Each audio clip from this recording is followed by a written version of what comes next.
C'est une avancée majeure dans la lutte contre les violences sexistes et sexuelles en France. La notion de non-consentement a été intégrée dans la définition pénale du viol et des agressions sexuelles par le Parlement. Pour en parler, Alexandre Malesson. Bonsoir Alexandre. Bonsoir, que Mohamed. dit concrètement le texte ? Écoutez, pour bien comprendre, je vous propose le résumé de l'une des parlementaires à l'origine du texte, l'écologiste Marie-Charlotte Garin.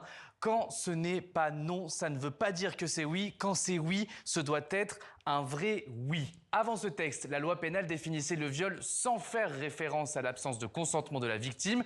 La modification de cette loi sert donc à indiquer explicitement la notion de consentement dans la définition du viol et des agressions sexuelles. Et donc ça, c'est ce que dit le texte. Et la suite, allez-y Alexandre. Eh bien, désormais est juridiquement considéré comme un viol ou une agression sexuelle tout acte sexuel non consenti. Le futur code pénal indique que le consentement doit être défini comme libre et éclairé, spécifique, préalable et révocable et qu'il ne peut jamais être déduit du silence ou de l'absence de réaction de la victime. L'objectif, c'est d'analyser le comportement du potentiel agresseur et la manière dont il s'est assuré du consentement de la victime.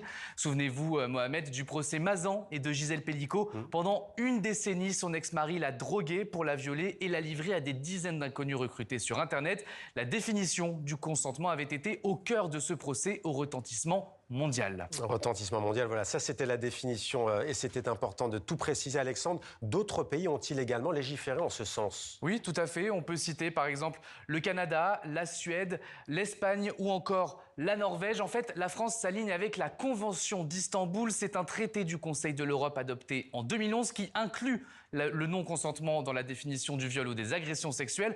La France n'avait pas encore statué sur cette question. Elle s'était retrouvée d'ailleurs à plusieurs reprises dans le viseur de la Cour européenne des droits de l'homme. C'est désormais chose faite. Le texte a été voté par l'ensemble des partis politiques au Parlement français, à l'exception de l'extrême droite. Merci beaucoup Alexandre pour toutes ces informations sur ce dossier.